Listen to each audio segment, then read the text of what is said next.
Hello everyone, welcome back to my channel. Before starting the video, please subscribe and keep watching for more details videos. Coco Gauff eyes US Open boost in Cincinnati, but Pegula and Sabalenka stand in the way. The challenges of the tennis tour are just halfway over. The season is sailing toward its last Grand Slam, and the stakes couldn't be higher. For Coco Gauff, the road to New York looks a little bumpier than she'd hoped. Fresh off a defeat to number 85 ranked Victoria Mboko at the National Bank Open in Montreal singles, the American still hasn't snagged another title or made it past the early rounds since her dazzling win in Paris. Now, with Cincinnati on the horizon, all eyes are on what's next for her. The latest draw for the upcoming 1000s event just dropped, and it's not exactly a walk in the park for the world number 2. The Cincinnati Open kicks off August 9th, and Coco begins with a first-round bye. She'll face either Emiliana Arango or Wang Xinyu in the second round. She's never crossed paths with Arango, but if Wang steps up, things might get spicy. After all, Wang ousted Coco in the first round of the Berlin Open. Should Coco Gauff break into the third round, Ukraine's Diana Yastremska could be there waiting, if the 32nd seed gets past a qualifier and Lee in her opener. Wimbledon fans will remember Yastremska pulling off that shocker, beating Gauff 7-6, 6-1 right out of the gate at SW19. That's not the kind of deja vu Coco wants, but she's not one to let that cloud her mindset. After Wimbledon, Coco vented her frustration in the press room, but kept her chin up, saying, "Obviously, I'm not going to dwell on this too long, because I want to do well at the US Open. Maybe losing here first round isn't the worst thing in the world, because I have some time to reset." Revenge could be sweet as she eyes a spot in the quarterfinals, but the path only gets trickier from here. If she makes it to the quarters, Jasmine Paolini may be standing on the other side. Yes, the same Paolini who topped Coco in the Italian Open final back in May. Punched through to the semis, and fellow American Jessica Pegula might await, hungry for more success with 3 tournament wins this season at Bad Homburg, Charleston, and Austin, plus holding tight to her number 4 ranking. And should Coco reach the Cincinnati finale? The odds point to Aryna Sabalenka. Their rivalry is heating up, with Sabalenka shocking Gauff in Madrid and Coco returning the favor at the French Open final. What a wild ride this is shaping up to be. Coco has played a real mix this season. She soared alongside Team USA at the United Cup, then hit a dry spell before capturing Roland Garros. She's been in the WTA 1000 finals at Rome and Madrid this year, but is still searching for her next big win. Could Cincinnati be it? Only time will tell. So far, Coco is keeping it real, grounded, focused, and game for whatever comes next. Coco Gauff speaks about her loss at Montreal. On August 3rd, Victoria Mboko stunned the top seed at the Canadian Open with a swift 6-1, 6-4 victory in just over an hour. Though the upset shocked many, signs were there. Gauff's earlier matches had been chaos. She barely escaped Danielle Collins, blasting 23 double faults and racking up 74 unforced errors in a nail-biting 7-5, 4-6, 7-6, 2 thriller.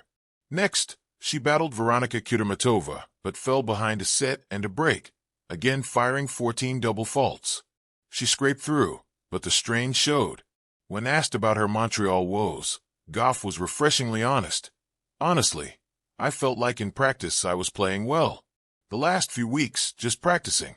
I decided to take some time off and not play DC to actually focus on that. And maybe that wasn't the right decision. Maybe skipping matches caused more rust than rest." She added, "Maybe it was better to get more matches under my belt, but you know it's the first tournament in the hard court season, so I'm hoping that in Cincy and in New York I can find that rhythm." Young yet wise, she knows balancing rest and readiness is tough. This time, luck wasn't on her side. Post-Wimbledon heartbreak, Gauff planned to reset. After an intense schedule since her French Open win, she skipped DC for a training block. "Yeah, it was nice to actually have some time in between," she said before Montreal. "That's why I didn't play DC, because I wanted to just have a real training block, which I hadn't had in a while just because of how our schedule is." The plan made sense, but the results didn't follow. Now, with Cincinnati and New York looming, the second serve is her focus. Knowing Coco Gauff, she'll work hard. Will she fix it before the next big challenge? Let us know what you think. Eyes on New York, fire in Cincinnati. Coco Gauff's ascent meets resistance. By the time the late summer sun leans over the Queen City skyline, its golden fingers reaching toward the Lindner Family Tennis Center, there is a shift in energy. A crackle that seems to echo the bounce of tennis balls across the hard courts of Cincinnati. This is where legends warm up, rivalries ignite, and belief takes root. And in the center of it all is a teenage star whose time may finally have come, Coco Gauff.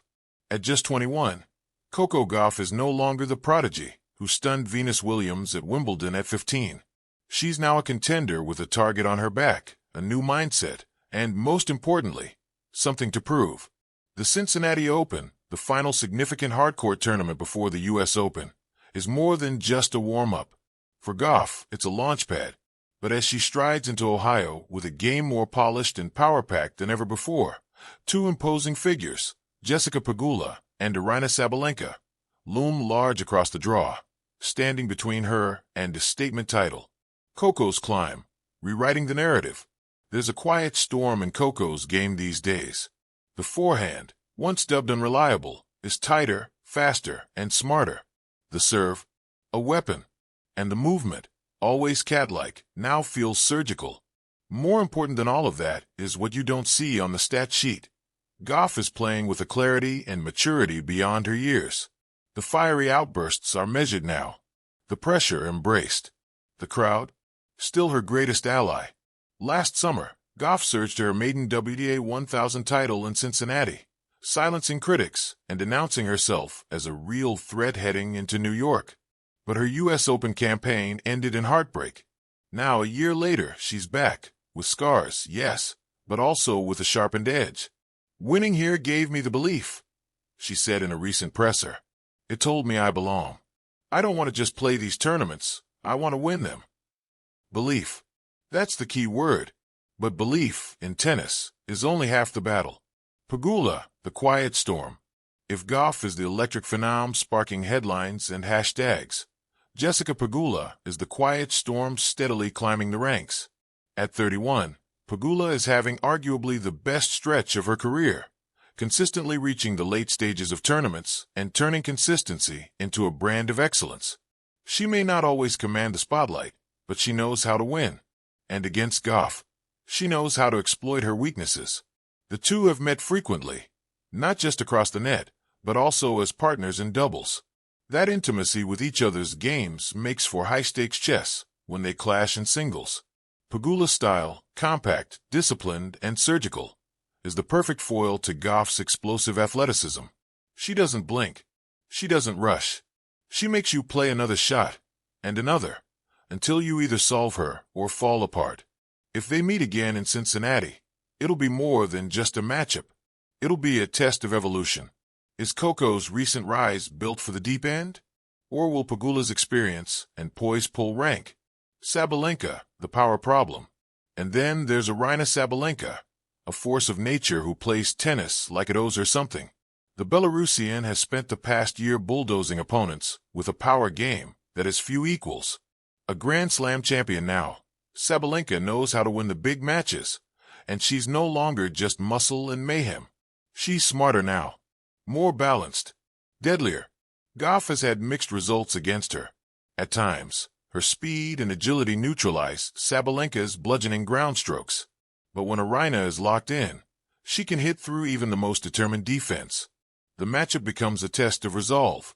Can Gauff disrupt Sabalenka's rhythm before she takes the racket out of her hands? Tactically, Coco will need to mix things up, angles, slices, early takes, to unbalance the Belarusian. But mentally, she'll need to withstand the weight of Sabalenka's power and presence. The key, believe that she belongs. Play her game, not Aryna's. The bigger picture, eyes on New York. Cincinnati is a stepping stone, but also a proving ground. The speed of the courts, the intensity of the draw, and the proximity to the U.S. Open make it the perfect litmus test for who's truly ready to make a deep run at Flushing Meadows.